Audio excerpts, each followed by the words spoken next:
comenzar con una introducción, su importancia clínica, seguida de una revisión detallada de la anatomía del tobillo, que pues obviamente es esencial para comprender tanto el mecanismo de lesión como el tratamiento. Posteriormente, pues vamos a abordar el manejo en urgencias, incluyendo tanto la analgesia como los opioides, la sedación y la evaluación neurovascular. Y pues la técnica que se utiliza para esta fractura, que es la reducción cerrada. Pues cada uno de estos puntos corresponde como tal a pasos secuenciales que se van a aplicar como tal en la práctica clínica real. Bueno, entonces, ahora en introducción, la luxofractura de tobillo es una lesión traumática compleja, caracterizada como tal por la combinación de una fractura de uno o más maleolos. Entonces, junto a esto, a una luxación de la articulación tibiotalar.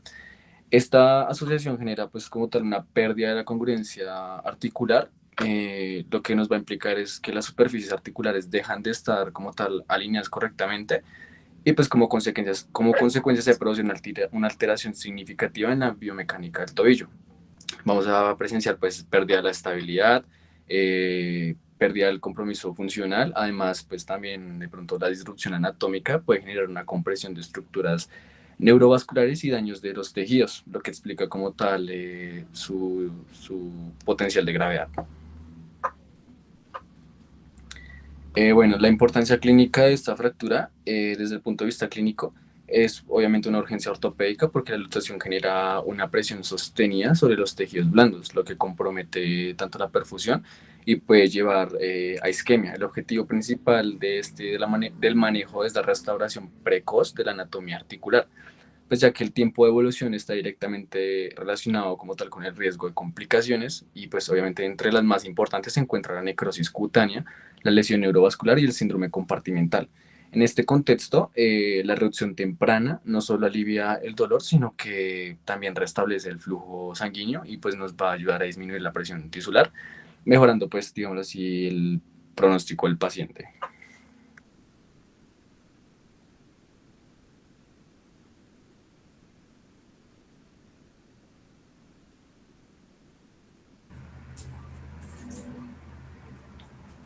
Bueno, buenas noches. Bueno, en cuanto a los datos epidemiológicos, es importante tener en cuenta que hay que tener dos variables cuando hablamos de la luxofractura de tobillo. Uno, la distribución de la energía a nivel del trauma y dos, la población a la cual estamos evaluando.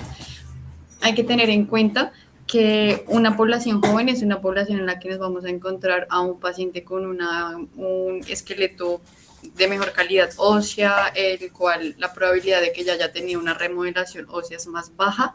Es decir, es un paciente que para tener un tipo de lesión o una luxofractura, que es una lesión compleja en la cual pues hay compromiso de más de una estructura, va a requerir un mecanismo de trauma de más alta energía, como accidentes vehiculares, deportes o caídas de altura. Por otra parte, adultos mayores de 55 años son pacientes que la probabilidad de que ya tengan un esqueleto maduro con una osteopenia o con huesos osteoporóticos es muy alta. Es decir, que para llegar a esta misma lesión, que también es compleja, no requiere de una energía tan alta. Puede obtener la lesión a partir de una caída de su propia altura o con lesiones como tropezar o resbalar en casa. Bueno, pues como tal, antes de abordar el manejo, es fundamental pues entender la profundidad de la anatomía del tobillo, pues ya que es una estructura que determina tanto la estabilidad como el tipo de lesión que se va a presentar. Entonces, pues bueno, la articulación del tobillo como tal corresponde principalmente a una articulación tibiotalar, es una articulación tipo sinovial, pues de tipo bisagra modificada. Está formada por la tibia distal, el peroné distal y el astrágalo. La tibia y el peroné conforman como tal una estructura llamada la mortaja tibio-peronea, que va a actuar como tal, como una pinza que va a abrazar la tróclea del astrágalo. Y pues esta morfología es clave porque pues la estabilidad del tobillo depende en gran medida de la integridad pues, de esta mortaja. Desde el punto de vista óseo, el maleolo medial, que corresponde, pues, bueno, tenemos al maleolo medial, que corresponde como tal a la porción distal de la tibia, tiene una función estabilizadora importante, especialmente frente a fuerzas de eversión, y pues además de esto es el punto de inserción del ligamento deltoideo. Tenemos también el maleolo lateral, que es el extremo distal del peroné, se proyecta más distal y posterior que el medial, lo que le da pues como tal un papel en la estabilidad lateral del tobillo y en la prevención de desplazamientos posteriores del astrágalo. Tenemos el maleolo posterior, que corresponde a la porción posterior de la tibia distal, es clave para la estabilidad de la mortaja que dijimos que era la que actuaba como tal, como la pinza, especialmente en la transmisión de pronto de cargas y en la estabilidad frente a fuerzas posteriores. Entonces, pues su compromiso se va a asociar frecuentemente a lesiones de tipo más inestables. Ahora, desde el punto de vista ligamentario, el tobillo tiene estructuras fundamentales como tal para la estabilidad. En el lado medial se encuentra el ligamento deltoideo, que es una estructura fuerte y compleja, pues formada por diversas capas. Este ligamento evita la eversión excesiva del pie y su lesión pues suele indicar como tal un trauma de alta energía o una lesión inestable. En el lado lateral vamos a encontrar el complejo ligamentario lateral como tal, compuesto por el ligamento peroneo astragalino anterior, el peroneo calcáneo y el peroneo astragalino posterior. Estos ligamentos limitan la inversión y son más frecuentes en lesiones como esguinces, pero después también pueden verse comprometidos en luxofracturas. Eh, Uno de los elementos más importantes es la sindesmosis tibio-peronea, que está formada pues, por el ligamento tibio-fibular anterior, posterior, tanto anterior como posterior, y pues el ligamento interóseo y la membrana interósea. Pues esta estructura mantiene la relación entre la tibia y el peroné. Su lesión pues va a generar como tal inestabilidad significativa ya que permite la separación tanto de la mortaja y genera pues un desplazamiento del astrágalo. Y pues desde el punto de vista vascular, el tobillo está irrigado por ramas de la arteria tibial anterior, la tibial posterior y la peronea. Estas como tal forman una red de anastomóticas que garantizan la perfusión distal. Sin embargo, pues en una luxación de tobillo, pues estas estructuras pueden comprimirse, lo que compromete el flujo sanguíneo. En cuanto a la inervación, el tobillo recibe aporte de los nervios tibial, peroneo profundo y superficial. La evaluación de estos nervios es muy importante tanto en el contexto de trauma, pues para descartar alguna lesión neurológica. Y ya, pues como digamos así, para acabar el apartado de anatomía, desde la biomecánica, el tobillo soporta fuerzas axiales importantes, pues equivalentes, digámoslo así, a varias veces al mismo peso corporal, pues durante la marcha. Entonces, pues está sometiendo a fuerzas, digamos así, rotacionales, tanto de abducción como de aducción. Entonces, la mayoría de estas luxofracturas ocurren por mecanismos rotacionales, donde una fuerza pues suele ser excesiva y supera como tal la resistencia de los ligamentos y tanto los ligamentos como los huesos. Entonces, pues genera como tal la lesión y por eso entender, digamos así, la biomecánica permite correlacionar el mecanismo del trauma y pues el patrón de la fractura.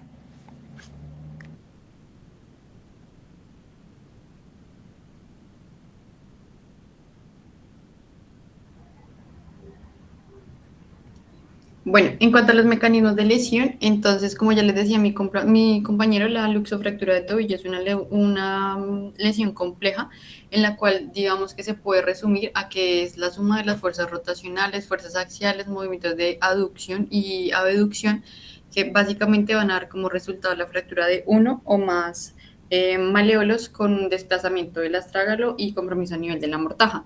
Para hablar un poco más de los mecanismos de lesión, podemos usar los sistemas de clasificación. Cada clasificación pues, nos va a dar información diferente.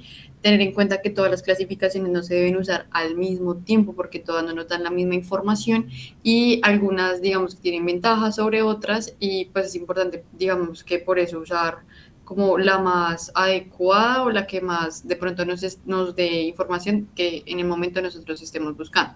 Entonces yo se las voy a nombrar acá inicialmente, sin embargo ahorita vamos a ir desglosando cada una. Entonces, por ejemplo, la clasificación de Weber, una clasificación universal que es de uso muy frecuente en la cual vamos a obtener información acerca del compromiso de la fractura a nivel del peroné con una relación del compromiso de la sindesmosis.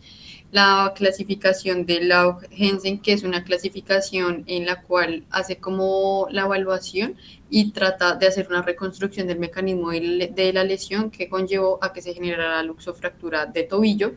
Es una clasificación que tiene como más, o como su objetivo o la información que logra dar es describir el mecanismo de la lesión, a comparación, por ejemplo, de la AO, que pues es un lenguaje universal, que es esa descripción anatómica muy detallada por un sistema alfanumérico que nos va a permitir clasificar las lesiones para que todos hablemos el mismo idioma, es decir, yo cuando clasifico la luxación de la luxofractura de tobillo, al usar este sistema en el otro lado del mundo, quien la esté leyendo, lo ideal es que pueda entender a qué lesión me estoy refiriendo y logre entender la descripción que estoy haciendo de ella. Haraguchi es una clasificación que se usa para la descripción del compromiso del malévolo posterior, a lo mismo que Bartók, y pues son clasificaciones que adicionalmente dan indicaciones o pues dan como sugerencias de qué tratamiento a nivel conservador o quirúrgico se debe establecer sobre este tipo de lesiones. Y la otra clasificación que se usa es la clasificación de estabilidad de Michelson, que básicamente busca por ciertos parámetros definir si la luxofractura a la que nos estamos enfrentando está estable o inestable, para así definir si requiere un tratamiento conservador o quirúrgico. Sin embargo, pues ya vamos a ir viendo cada una de estas clasificaciones, cuál es su uso, cuál es su objetivo y pues cómo funciona. Bueno, entonces vamos a iniciar con la clasificación de Lau-Hansen. Básicamente es una clasificación en la cual se busca describir y armar como un paso a paso, hacer la reconstrucción de cómo se dio el mecanismo de lesión. Básicamente digamos que tiene en cuenta la posición inicial que tenía el pie cuando se estaba presentando la lesión y cuál fue la fuerza, qué tipo de rotación, cuál fue la fuerza que se ejerció sobre el pie para que se generara como producto final la luxofractura. Entonces, en el caso de la supinación, bueno, digamos que tenemos un primer escenario que es este verde, en el cual tenemos un pie que empezó en posición supinado, que se le aplicó una fuerza de rotación externa, donde inicialmente esto va a generar que se dé una lesión a nivel del ligamento tibio peroneo anterior, lo cual va a conllevar a una fractura del peroné a nivel de la sindesmosis, que posteriormente va a causar una lesión del ligamento tibio peroneo posterior y va a finalizar con una fractura a nivel del maléolo medial o una lesión del ligamento deltoideo. Un segundo escenario, estaríamos hablando de un pie que inicia con una posición en supino y que va a recibir una fuerza de aducción, es decir, una rotación hacia medial, perdón, donde se va a generar una fractura transversal libre del maléolo lateral, una fractura vertical a nivel del maléolo medial. Hay un tercer escenario que es cuando ya, si se dan cuenta, estos dos primeros escenarios, empezamos con la posición del pie en supinación, pero estos dos segundos, el tercero y cuarto, perdón, ya empezamos con el pie que está en una posición de prono. Entonces, en el tercer escenario empezamos en prono y se aplica una fuerza de rotación externa, donde se va a generar inicialmente la lesión del ligamento deltoideo, que va a llevar a una lesión de la sindesmosis tibio-peronea con una posterior fractura del peroneo. Aquí, perdón, quedó mal, y una fractura del maléolo posterior. Y por último, el cuarto escenario, en el pie cuando empezamos en una posición pronado, que le vamos a aplicar una fuerza de abducción, va a generarse una lesión del ligamento deltoideo con una posterior lesión de la sindesmosis tibio-peronea y que va a terminar en una fractura a nivel del peroné, que incluso puede llegar a comprometer una fractura del peroné, perdón. Es importante tener en cuenta que esta clasificación, como la vemos, reconstruye un paso a paso, ¿sí? Muchas veces cuando nos llega el paciente de urgencias, pues le preguntamos, bueno, ¿y cómo fue qué le pasó o cómo fue el mecanismo? Probablemente ellos no recuerden qué sucedió, fue muy rápido, ellos no van a tener muy claro si el trauma fue en inversión o eversión, pero pues si bien todos estos hallazgos o en esta clasificación se basan en hallazgos a nivel de la radiografía de tobillo, pues digamos que nos va a dar como un esquema o nos va, digamos que tratar de reconstruir el mecanismo de la lesión. Esta clasificación no da información acerca del pronóstico del paciente, cuál es la conducta ideal para ese paciente, tratamiento conservador, tratamiento quirúrgico. Esta clasificación no nos da este tipo de información. Un estudio que pues leí que se realizó en Estados Unidos en el 2022 empezó a evaluar esta clasificación y decir, bueno, qué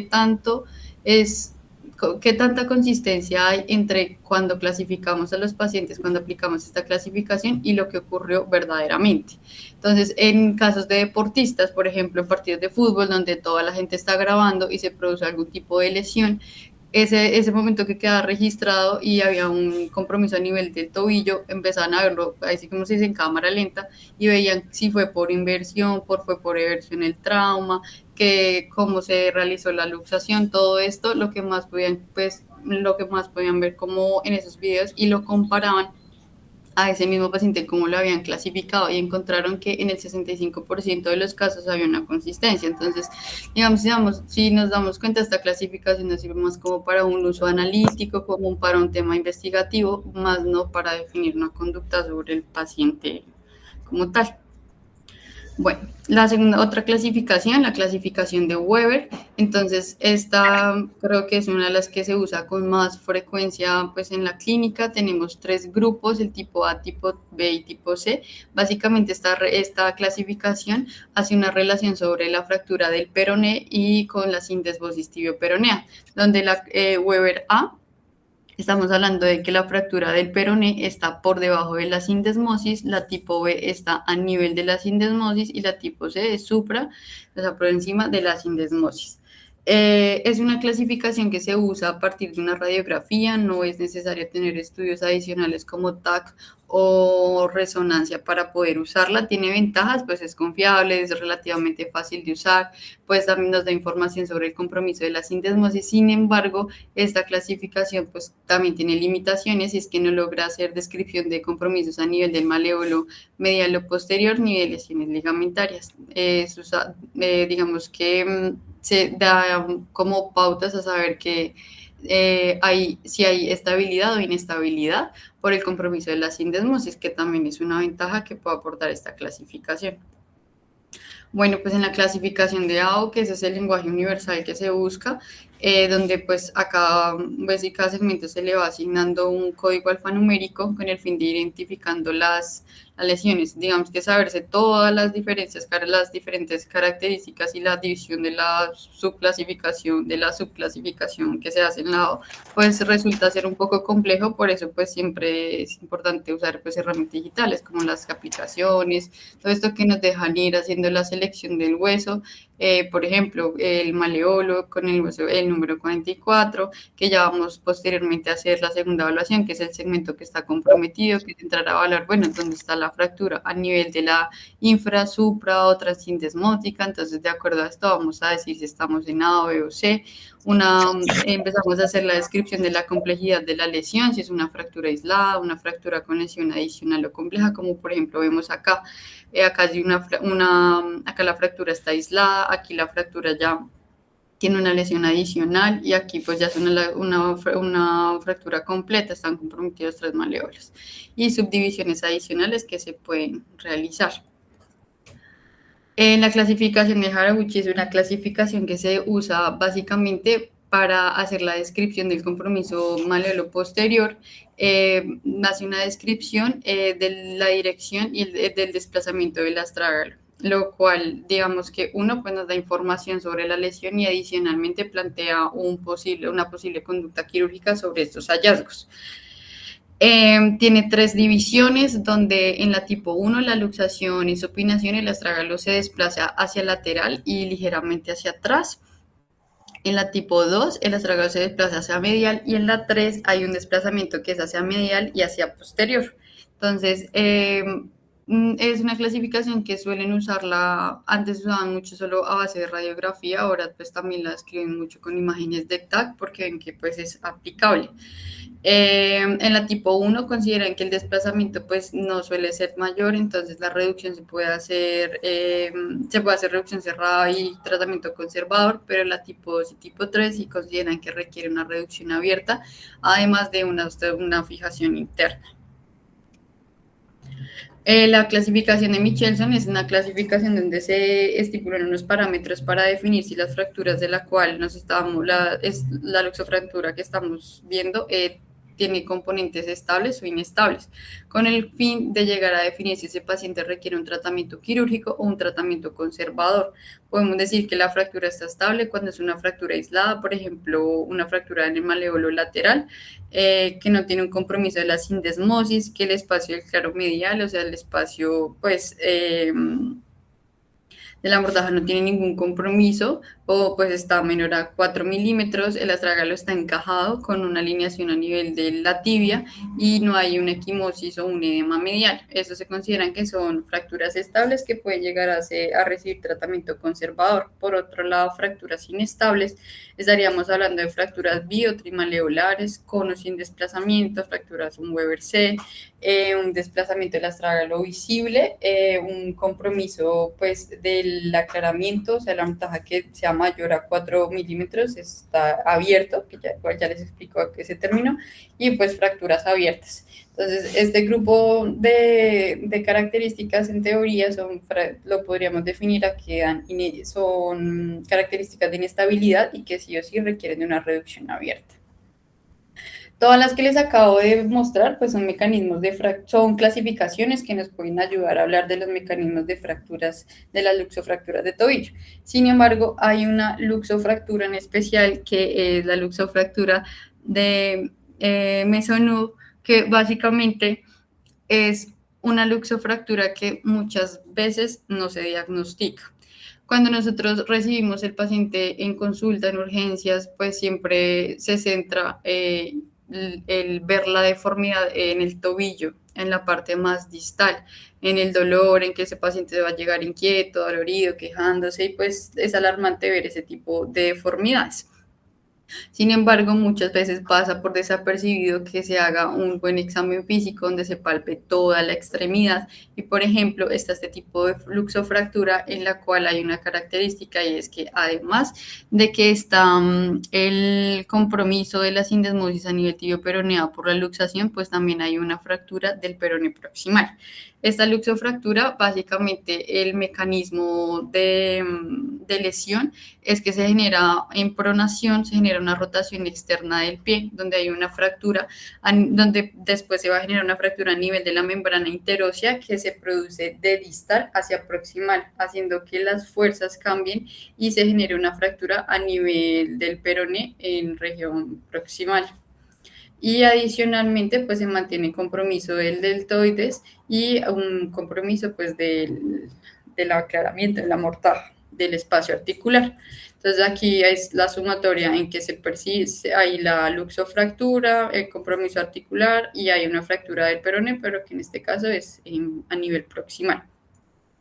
Casi siempre la reducción de de la luxación a este nivel suele hacerse una reducción abierta en busca de hacer una alineación anatómica, hacer una reducción anatómica, pero la fractura de peroné casi siempre se le da tratamiento conservador, a menos que sea una fractura abierta o que tenga algún componente que haga que ella requiera de una fijación interna.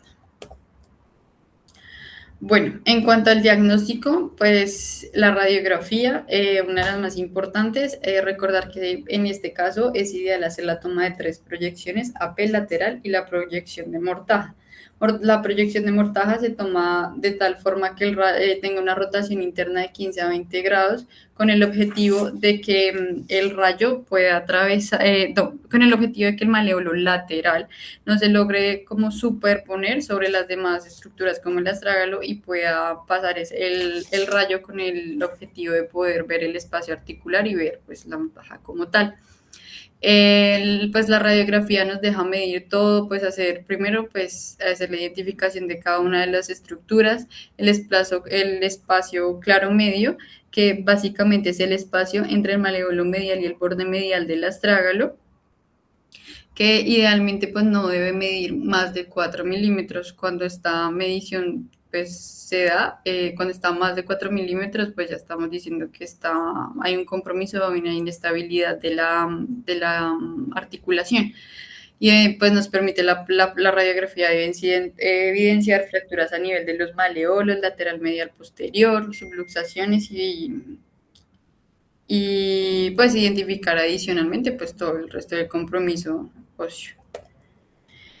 La tomografía, bueno, es la imagen que nos permite hacer una evaluación un poco más completa, primero porque a comparación de la radiografía, en algunas situaciones donde, por ejemplo, cuando el paciente, por la posición en la que tiene el pie, el dolor, no permite de pronto una toma pues adecuada de la imagen en el ángulo que la queremos tomar, el TAC nos puede llegar a dar un compromiso, nos puede llegar a dar información adicional, así como también nos permite ver estructuras que pronto en radiografías pueden ser un poco más difíciles, como el compartimento posterior. Entonces, adicionalmente, pues esta imagen nos ayuda a hacer planificaciones preoperatorias complejas. Hay bueno, revisé un estudio en el que básicamente resumían en que un grupo de pacientes les hacían el diagnóstico de la luxofractura de tobillo solo con radiografía y pues el grupo médico establecía un tratamiento quirúrgico y después ese mismo grupo poblacional lo llevaban a TAC y otra vez era reevaluado por los mismos especialistas y en el 23.2% de los casos evaluados hicieron cambios en las conductas y era porque evidenciaban que el TAC lograba dejar ver detalles que probablemente en radiografía los habían dejado pasar por alto y que podían, al modificar la conducta quirúrgica, podían generar una mejor tasa de éxito en la cirugía. Digamos que la tomografía en algunos casos, cuando hay destrucción muy masiva o compromiso muy masiva en el tobillo, pues puede llegar a ser el uso de tomografías de comparación contralateral, es decir, al tobillo sano hacerle un TAC cuando hay unas dudas o cuando en definitiva quieren hacer como un planteamiento quirúrgico que amerita hacer la toma de las dos imágenes. La resonancia, digamos que es el estudio que más está recomendado para hacer la evaluación de lesiones ligamentarias con el fin de hacer, determinar si hay que hacer algún procedimiento adicional a lo que ya hayan planteado inicialmente por persistencia de inestabilidad en el tobillo o por lesiones posteriores.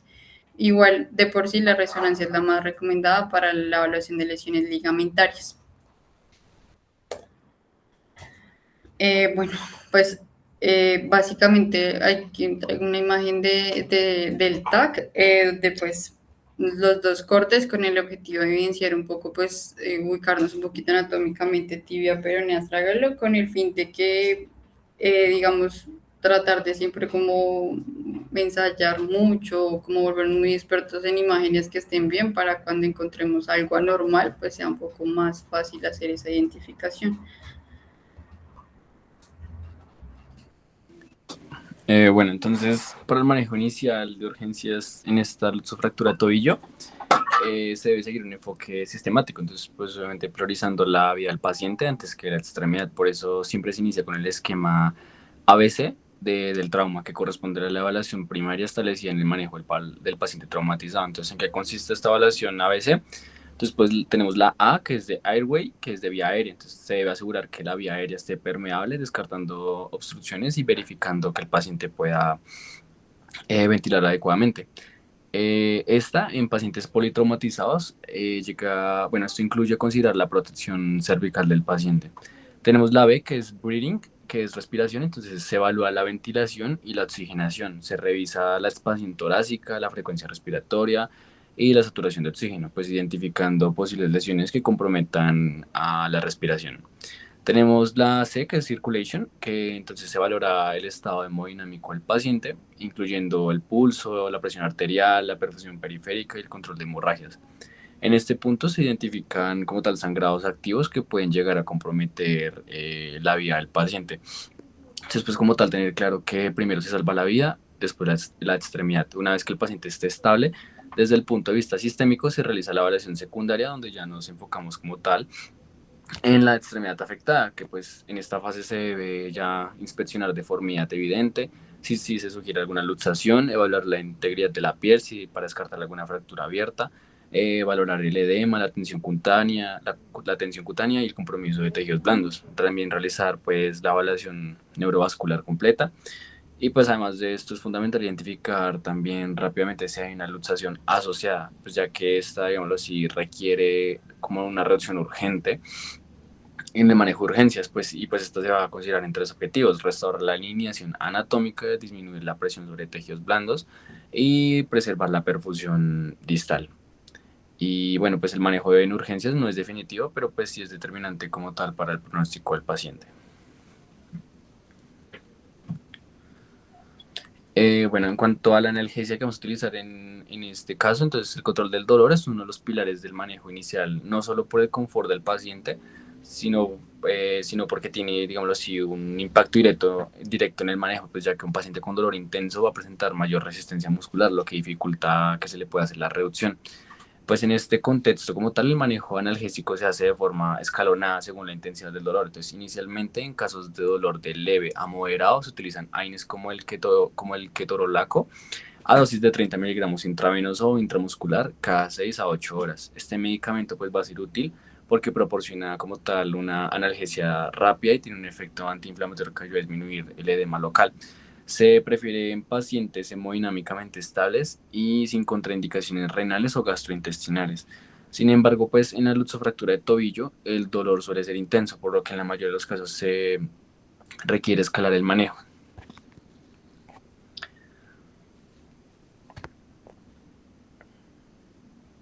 En cuanto a escalonarlo, pues pasamos a opioides, que es cuando el dolor es de moderado a severo, ya que son analgésicos pues un poco más efectivos y un poco más potentes. Entonces tenemos la morfina administrada a dosis de 0.1 miligramos kilogramos intravenosa. Es una opción clásica para el manejo del dolor intenso sostenido. Se utiliza porque proporciona una analgesia profunda y continua, idealmente para pacientes con un dolor persistente. Y pues por otro lado tenemos el fentanilo a dosis de 1 a 2 microgramos kilogramo intravenoso y pues tiene un inicio de acción mucho más rápido y una duración más corta. Esto lo hace pues más útil en el contexto de urgencias, cuando se requiere analgesia inmediata o previo a procedimientos como la reducción cerrada.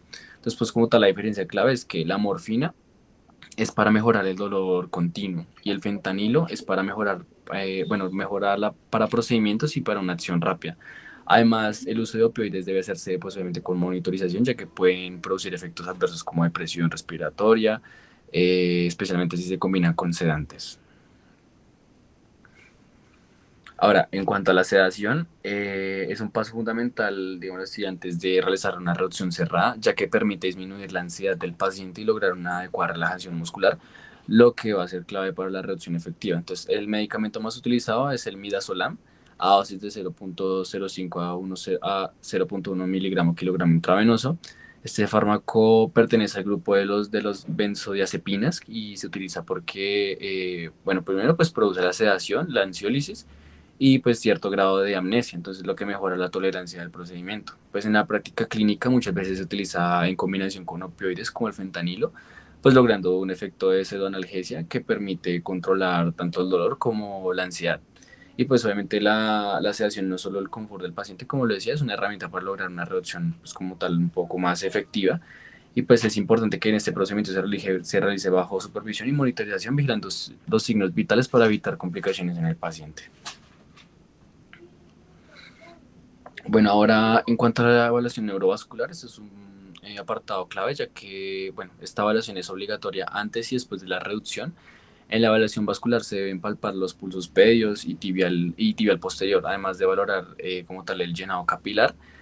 En esta evaluación también se examina la sensibilidad distal y la movilidad de los dedos, lo que permite evaluar la integridad tanto de los nervios peroneos, bueno, el nervio peroneo y el tibial. Signos como ausencia de pulso, parestesias, palidez o frialdad indican compromiso vascular y requieren intervención inmediata. Bueno, entonces tenemos la técnica de reducción cerrada. Entonces, esta indica en presencia de luxación evidente o compromiso neurovascular. El objetivo es restaurar la alineación anatómica, mejorar la perfusión y disminuir la presión sobre tejidos blandos. Entonces, la técnica como tal consiste en aplicar tracción longitudinal sostenida, seguida de la corrección de la deformidad en sentido opuesto al desplazamiento. Este procedimiento debe realizarse bajo sedación adecuada para garantizar la relajación muscular. Es fundamental realizarla de manera temprana, incluso antes de estudios de imagen completos si hay compromiso vascular, ya que pues esto reduce el riesgo de necrosis y obviamente va a ayudar al pronóstico del paciente. Entonces pues ahí vemos un video de cómo se realiza la técnica de reducción cerrada. En cuanto a la inmovilización, una vez realizada la reducción cerrada, el siguiente paso fundamental es la inmovilización de la extremidad. Esta tiene como objetivo pues mantener la alineación lograda, disminuir el dolor y proteger tanto las estructuras óseas como los tejidos blandos, mientras se define el tratamiento definitivo para el paciente. En el contexto de urgencias no se utiliza un yeso circular completo inicialmente, ya que el edema postraumático, pues, digámoslo así, puede aumentar y generar las complicaciones como el síndrome compartimental. Es por esta razón que se prefieren las férulas. Las más utilizadas son las férulas uropédica posterior y la férula de pinza de azúcar. La férula suropédica va desde la región posterior de la pierna hasta el pie, entonces manteniendo el tobillo en posición neutra a 90 grados aproximadamente, lo cual es clave para conservar la alineación anatómica y la articulación tibio-talar. Por otro lado, pues también tenemos la férula en pinza de azúcar, completamente, bueno, esta férula en pinza de azúcar complementa la estabilidad al limitar movimientos de inversión y de eversión, lo cual es especialmente útil en lesiones inestables. Desde el punto de vista clínico, es importante recalcar que la inmovilización no es solo tratamiento definitivo, sino es una medida temporal que busca estabilizar al paciente, disminuir el dolor y evitar mayor daño mientras se planifica la conducta ortopédica definitiva. Además de esto, después de inmovilizar, siempre se debe reevaluar el estado neurovascular, como lo decía, ya que una férula mal colocada también puede comprometer la circulación del paciente.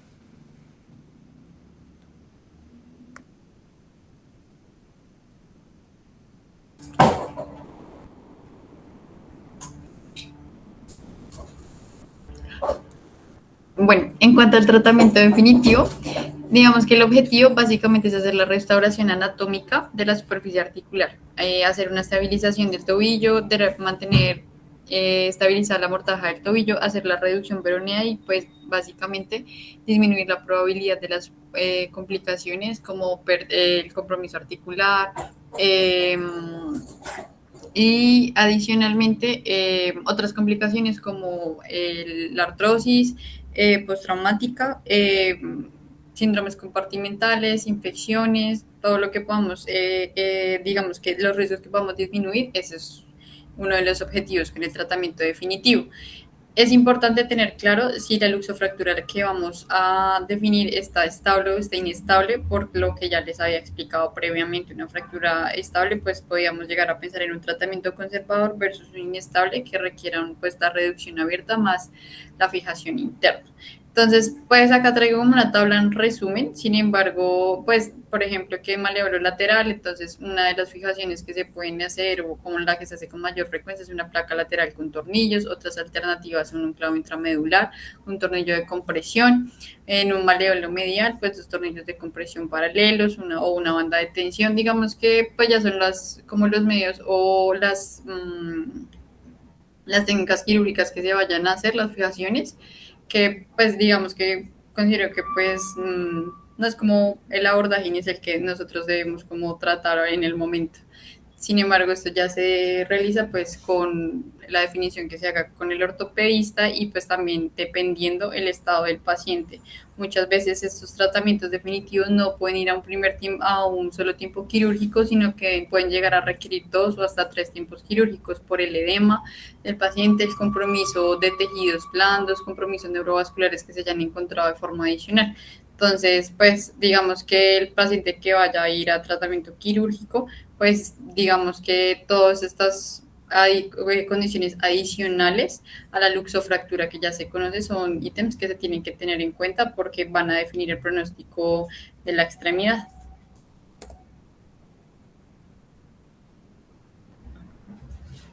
Bueno, entonces entramos al apartado de complicaciones. Entonces tenemos la necrosis cutánea. En la luxofractura de tobillo, la necrosis cutánea ocurre principalmente por la presión prolongada que ejerce la luxación sobre los tejidos blandos, especialmente cuando hay desplazamientos importantes del astrágalo que tensan la piel desde adentro. Entonces, el principal factor de riesgo es el retraso en la reducción, ya que mientras más tiempo permanezca la articulación luxada, mayor será la compresión vascular y el compromiso de la perfusión cutánea. Después, clínicamente, esto puede manifestarse como piel tensa, brillante, con cambios de una coloración que pues posiblemente van a progresar a una isquemia. La consecuencia de esta necrosis llega a ser grave, ya que implica el daño a los tejidos, tiene un riesgo de infección bastante alto y una dificultad para el manejo quirúrgico posterior. En casos severos puede incluso comprometer la viabilidad del miembro. La prevención es clara, entonces pues reducción urgente y adecuada. Esto es probablemente una de las intervenciones más importantes para evitar esa complicación. En cuanto a la otra complicación, como les decía, era la lesión neurovascular que puede ocurrir por compresión directa a la estructura vascular o a las nerviosas debido a la luxación o por el mismo mecanismo traumático inicial. Entonces, desde el punto de vista vascular, el compromiso de arterias como la tibial posterior o el dorsal del pie puede generar disminución o ausencia del flujo sanguíneo distal. Entonces, lo cual llega a poner en riesgo la viabilidad del miembro y clínicamente pues esto se manifiesta como ausencia de pulsos, palidez, frialdad y llenado capilar disminuido. Y pues desde el punto de vista neurológico puede haber compromiso de nervios como el peroneo y el tibial, generando alteraciones de la sensibilidad o en la movilidad de los dedos. Esta complicación es una verdadera urgencia, ya que el tiempo de isquemia es muy determinante. Un retraso en el manejo puede llevar a un daño irreversible. Por eso es fundamental recalcar que la evaluación neurovascular no es un paso opcional, sino es obligatorio y debe realizarse antes y después del procedimiento.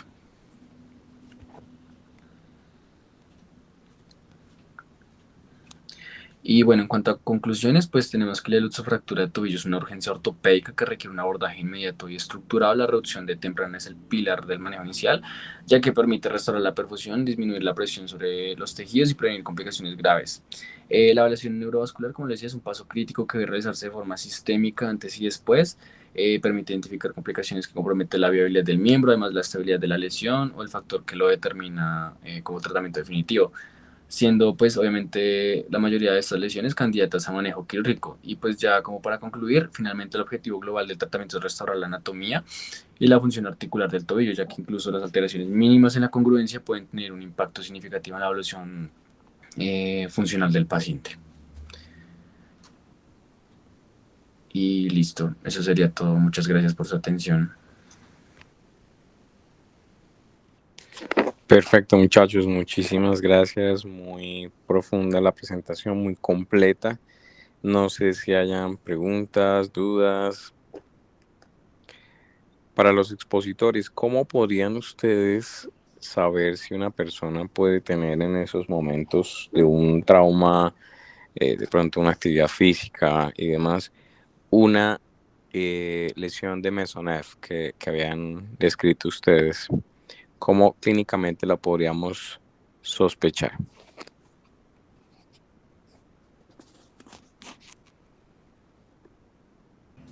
Pues clínicamente, además, pues a nivel de tobillo, pues que probablemente se ve alguna deformidad de edema localizado.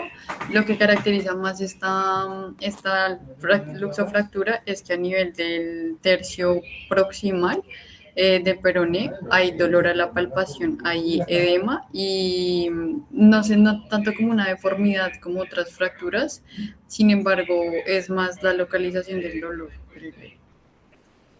Eso, entonces tú tocas la pierna y te puede doler en el tercio medio o tercio proximal de la pierna en la cara lateral. Sí.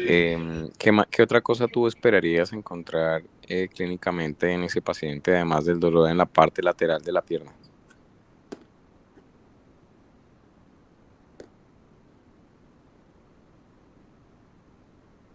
Doc, de pronto la inestabilidad del tobillo, de pronto el paciente puede referir, creo yo, que la sensación de, pues muy frecuente que muchos digan como sensación de tobillo suelto y pues se Uh-huh. vea como un aumento de pronto anormal de la movilidad o dolor al estrés, digo yo más o menos. Perfecto.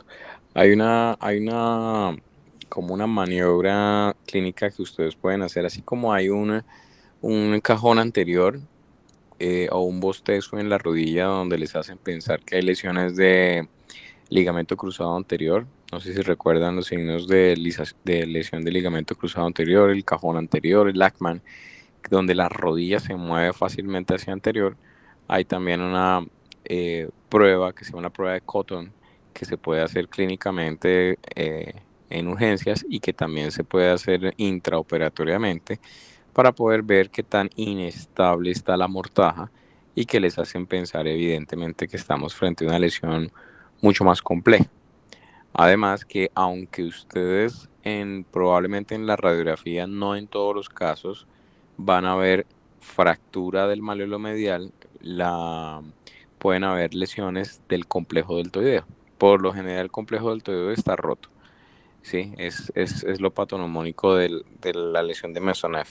Entonces, todo el complejo ligamentario de la parte interna del tobillo del malleolo medial está totalmente roto y obviamente esa zona también está muy dolorosa y demás porque el mecanismo de energía del trauma va desde el tobillo, rompe el complejo deltoideo, atraviesa la mortaja, rompe todos los ligamentos y los componentes de la mortaja ¿sí? El ligamento peroneo astragalino anterior, posterior, el ligamento transverso, la membrana interósea, hasta liberar su energía a través del peroné en la parte proximal donde lo fractura. Entonces, la clínica es muy importante, pero obviamente cuando tengan ese tipo de mecanismos de trauma, nunca olvidar que tienen que también palpar y tomar radiografías en caso de sospecha de radiografías de la pierna para descartar una fractura de peroné alta convirtiéndose en un mesonef. Si tenemos un paciente, muchachos, con una torcedura porque estaba jugando fútbol, además de la radiografía de la pierna y el tobillo, ¿qué otro estudio imagenológico debemos pedir radiográfico? ¿Y qué otra parte de la extremidad tenemos que ponerle mucha atención porque también se nos puede pasar una lesión, obviamente?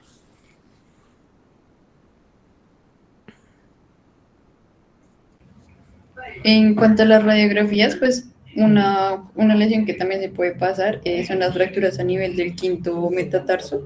Entonces muchas veces no se toman como el set de radiografías completos, o lo ideal es que por lo menos incluyan hasta los tarsos, porque en los mecanismos de, bueno, inversión y versión pueden presentarse este tipo de fracturas, ¿no?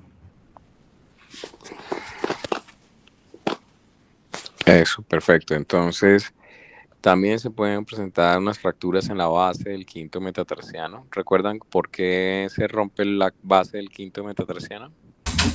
Es una fractura por avulsión por el peroneo corta o largo, no recuerdo bien.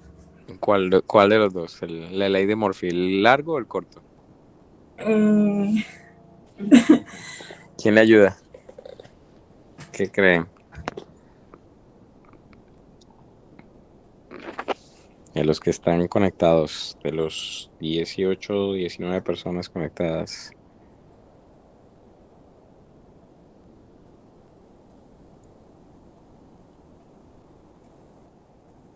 ¿Quién dijo? peroneo largo.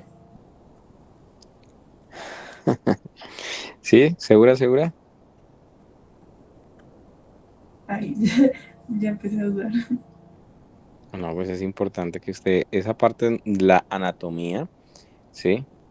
No se olvide, ¿no? Porque recordemos que parte de las patologías están muy relacionados con el tema de la anatomía, ¿vale? Entonces, si nosotros tenemos una traumatismo en inversión, ¿sí?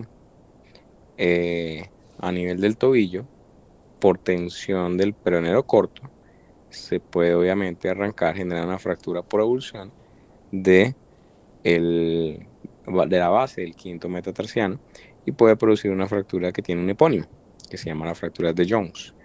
Esas fracturas que son en la zona 2 de la base del quinto metatarsiano, porque si ustedes miran la base del quinto metatarsiano se puede inclusive dividir en tres zonas. Una zona 1, 2, 3 y la base, la zona 2, que es donde se inserta básicamente el peronero corto, eh, se fractura, se avulsiona y se genera este tipo de fracturas y tiene un epónimo, que es la fractura de Jones. Entonces, cuando tenemos estas torceduras de tobillo, tenemos que en algún momento también ver el pie. Entonces, no se les olvide, por supuesto, eh, pedir una radiografía del pie para descartar esa posible lesión, ¿vale?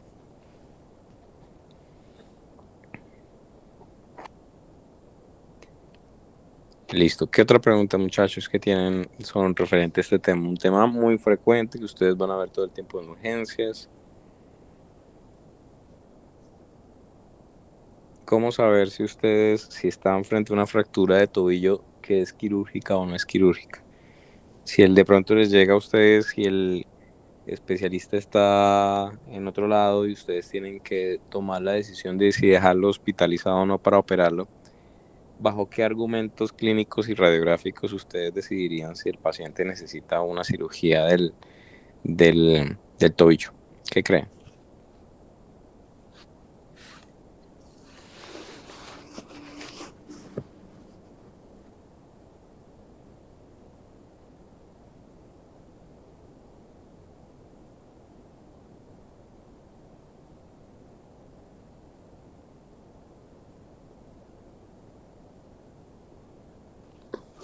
¿Qué dicen, muchachos? Desde el punto de vista radiográfico, ¿qué les indicarían a ustedes para saber si tienen si quieren o si tienen una fractura que es quirúrgica? Pues desde que haya desplazamiento.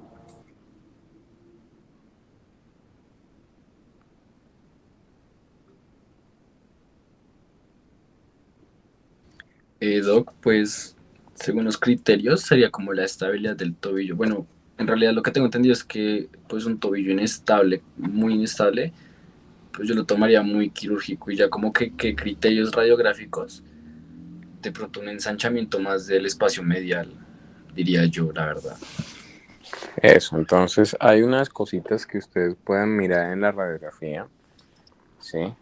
Que les ayudan a pensar a que el paciente pueda tener una indicación de tratamiento quirúrgico en cuanto a las fracturas de tobillo. Una de ellas es el espacio medio claro. ¿Listo? Ese espacio medio claro debe ser ¿de cuánto? Menor a 4 milímetros. Menor a 4 milímetros, Doc. Exactamente. Entonces, menor a 4 milímetros. ¿Cómo las miden ustedes? Desde la parte más inferointerna del plafón o de la superficie articular de la tibia, junto con la parte más superomedial del astrágalo. Esa medida debe ser de 4 milímetros, ¿sí? Cualquier aumento de ese espacio medio claro por encima de 4 milímetros es posiblemente indicador de una lesión de la portaja que indica inestabilidad o apertura, subluxación de esa o lesión de la mortaja. Hay otra cosa que se llama el ángulo talocrural, que es básicamente una medida complementaria entre la parte más distal del peroné con la punta del malleolo medial. ¿Sí? La longitud del peroné es muy importante. Hagan de cuenta que es como el cúbito para la muñeca. El cúbito tiene que ser un poquito más bajito que el radio. Cuando ustedes miden la radiografía de la muñeca, no puede haber, el cúbito no puede ser más alto que el radio, porque ya altera la biomecánica de la muñeca. Lo mismo sucede con el tobillo. Ustedes tienen que medir que el peroné siempre tiene que ser más largo que el malleolo medial, o sea, que la tibia. Entonces, para eso hay unas medidas que se llama el ángulo talocrural. Ustedes pasan una línea por todo el eje mecánico o el eje anatómico de la tibia y pasan una línea entre la punta del malleolo peronero con la punta del malleolo medial. Eso debe tener una inclinación que es más o menos 83, más o menos 4 aproximadamente. Y ese número, eso nos indica que el peroné es más largo que la tibia. Si ese ángulo talocrural aumenta, es decir, si se acerca a 90 grados, quiere decir que el peroné y el malleolo medial están prácticamente al mismo nivel. Y eso evidentemente indica un acortamiento del peroné, seguramente por fractura de este, y eso seguramente va a alterar la mecánica ligamentaria y articular y todo del tobillo, y pues obviamente va a generar un problema mayor hacia el futuro. Hay otras medidas, el espacio claro tibio peronero y otras medidas que inclusive lo pueden hacer en proyecciones AP y oblicuas, que son las proyecciones de mortaja, que es de rotación de 20 grados del tobillo, para poder en algún momento definir si el paciente necesita tener un procedimiento quirúrgico. Si he llegado el caso, tienen alguna fractura del malleolo posterior, ¿ustedes cómo creerían que podría necesitar o cómo podrían definir si ese paciente necesita cirugía si tiene una fractura del malleolo posterior, por ejemplo?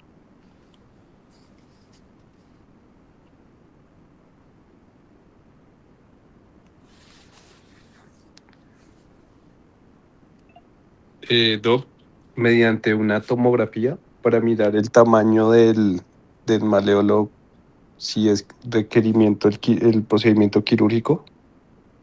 La tomografía, claro, la tomografía nos ayuda muchísimo para poder definir el compromiso del malleolo posterior, pero en una radiografía simple también pueden saberlo. En una radiografía lateral, sobre todo en la P no la pueden ver con facilidad, obviamente en la lateral sí pueden darse cuenta. Pero básicamente es que el malleolo posterior tenga un compromiso mayor al 33% de la superficie articular de la articulación tibiotalar y o desplazamiento de este con un gap mayor de 2 milímetros. Es decir, que ustedes ven en la radiografía de que el fragmento del malleolo posterior está más separado de la tibia 2 milímetros. Entonces, si ustedes se dan cuenta, ortopedia es muy claro y muy puntual en las decisiones para saber si es quirúrgico o no quirúrgico, y eso creo que lo han aprendido todos cuando se habla de trauma en ortopedia, en todos los segmentos corporales, brazos, miembros superiores, cadera y demás, pie, tibia, rodilla y demás. Entonces ya hay unos criterios radiográficos que nos hacen saber si el paciente necesita tener cirugía o no. Entonces ustedes fácilmente pueden tener presente todos esos datos, no necesariamente tienen que aprendérselos, ya obviamente uno con el tiempo se los aprende porque pues lo ve en el día a día, pero ustedes lo pueden tener en su celular, lo pueden tener en una hojita, lo pueden tener muchas veces en los servicios de ortopedia tienen como unos tableros, todo eso lo tienen ahí. ¿Qué es lo importante? Que ustedes cuando se enfrenten a una radiografía de un tobillo, por ejemplo, hablando de los tobillos, sepan que tienen que ir a buscar y con eso definir puntualmente si el paciente necesita un manejo quirúrgico o si definitivamente el paciente es susceptible de un manejo ortopédico. Porque pues ahora no es operar por operar, sino que realmente sí el paciente tiene indicación de manejo quirúrgico. ¿Listo? ¿Preguntas?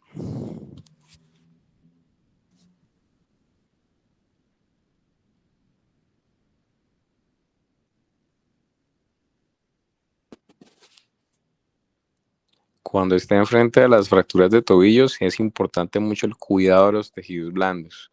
Creo que el peor enemigo del cirujano y del ortopedista en cuanto a fracturas de tobillos es que ese tobillo se puede inflamar severamente si ustedes no lo manejan adecuadamente y puede producir flictenas, ampollas. Eso se vuelve una catástrofe y termina ese paciente con un fijador externo tratando de controlar un poco el tema de los tejidos blandos. Entonces, la vigilancia de la piel y los tejidos blandos es súper importante. Por eso esas fracturas no se pueden dejar así, ahí acostado, dejen acostado al paciente sin inmovilizarlos. Y mucho menos si el paciente tiene una luxofractura. En primera medida, lo que tienen que hacer es reducir la fractura y la fractura la reducen obviamente con su respectiva maniobra si está luxada completamente o si está subluxada, ustedes lo que hacen es colocar una férula de coaptación, una férula de Nu o como llamamos férula pinza de azúcar en primera medida con un movimiento de inversión del tobillo sostenida con esa férula, mantienen y hacen la reducción de la subluxación y después le colocan una férula posterior suropédica para darle estabilidad a la articulación tibiotalar. Entonces, esas piernas se ven así grandotas, súper rellena de yeso, pero es importante inmovilizarlas, recomendar al paciente que mantenga su pesito elevado, ¿sí? Medios físicos. Anteriormente se utilizaba mucho corticoides, ya obviamente la evidencia ha cambiado y ya no se recomienda para disminuir el tema del proceso inflamatorio, pero los medios físicos, la elevación de la extremidad y la inmovilización es lo que ayudan a cuidar esa piel, esos tejidos blandos para que ustedes puedan poderlo operar llegado el caso más pronto posible.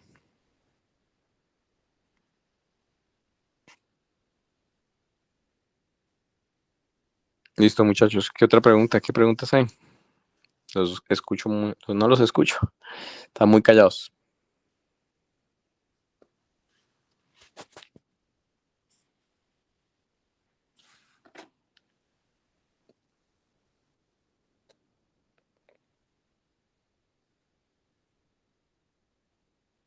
Profe, una pregunta. En la fractura de Jones, ¿qué criterios se deben tener en cuenta para poner o una férula suropédica o un zapato posoperatorio?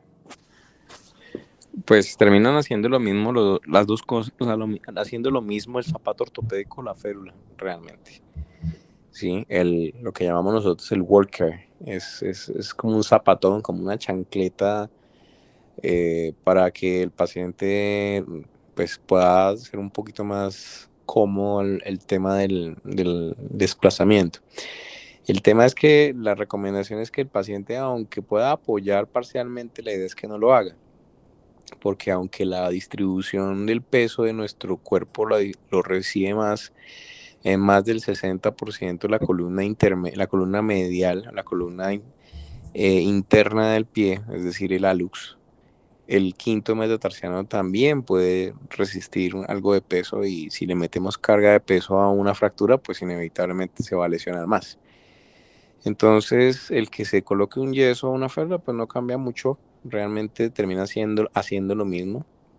El problema es el costo del worker. El worker puede valer 200.000 pesos, mientras que la férula pues no tiene ningún costo así exorbitante. Entonces, cualquiera de los dos elementos son válidos para el manejo de la fractura de Jones.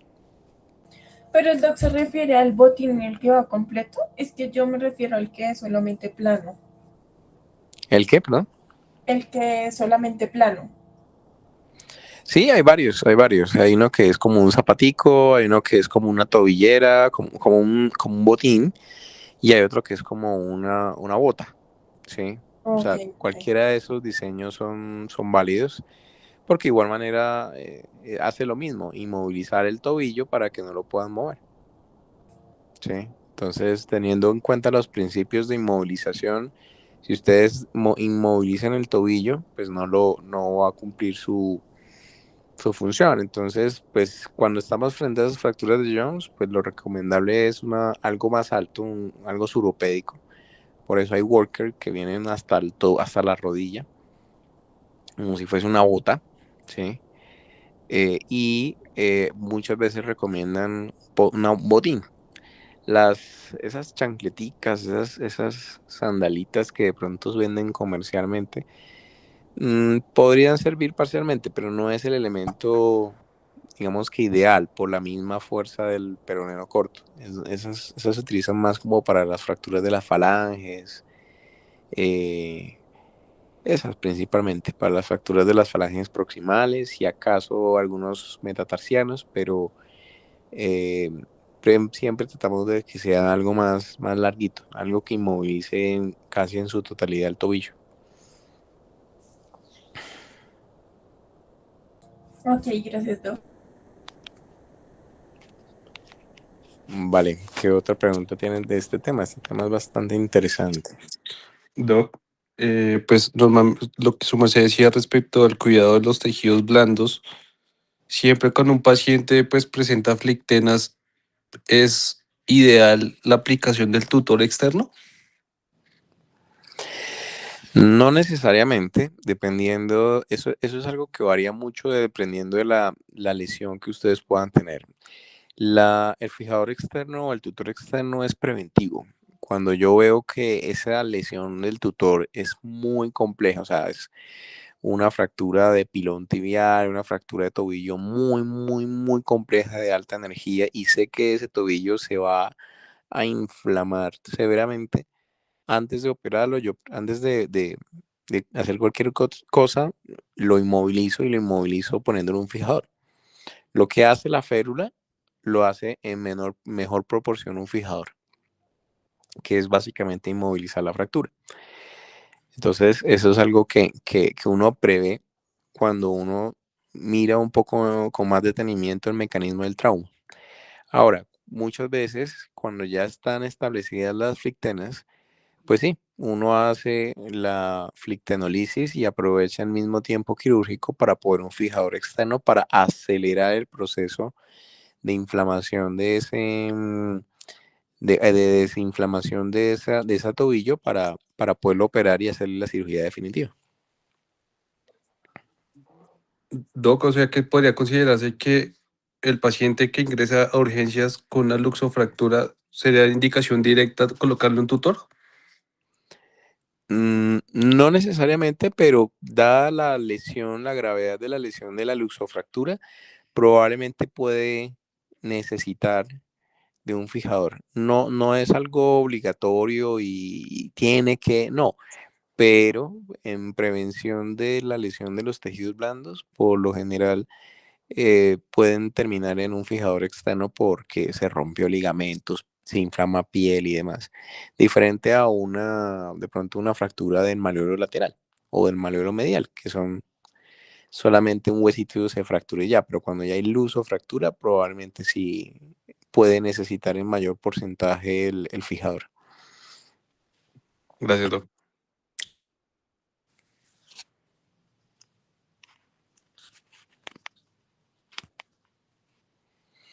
¿Qué otra preguntita?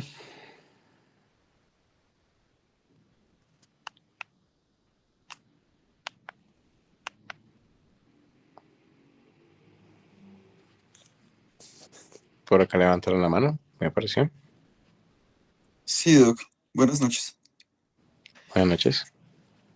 Con respecto a la parte de medicamentos que mencionaron en la charla para el proceso de reducción, como lo son los opioides y en este caso las benzodiazepinas, no considero que sea tan frecuente, por ejemplo, el uso de fentanil como analgésico en la urgencia, por ejemplo.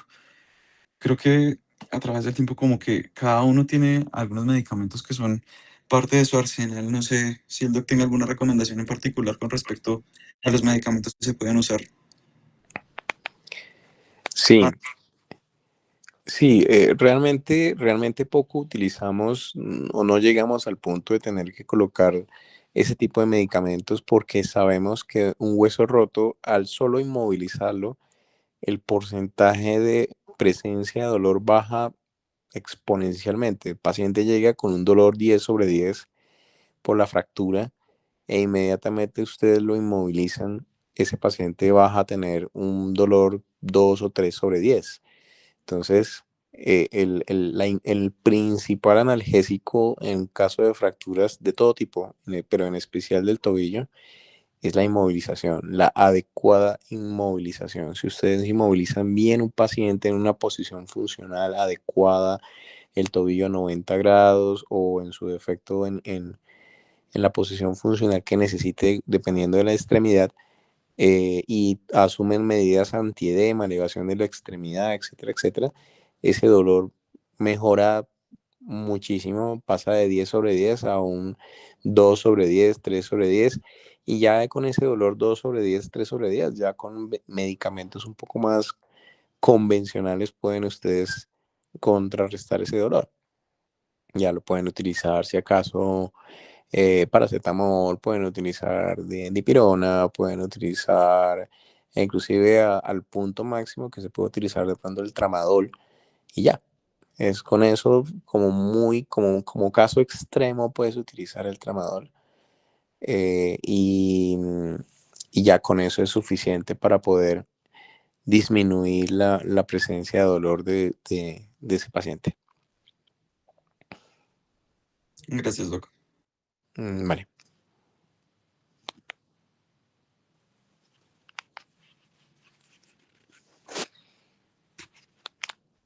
Listo, muchachos, veo que no hay más preguntas. Muy interesante, muchísimas gracias. La charla muy completa, muy bien revisada. Es un tema que creo que de las cosas que ustedes van a ver con mayor frecuencia en urgencias, y es importante que ustedes identifiquen todas estas posibles otras lesiones, que no se les vaya a pasar. Ah, no, no tiene nada, señora, váyase para la casa y tiene una fractura de Mesonev, o una fractura de Jones y la dejen ir a la casa con una fractura, complicado. Creo que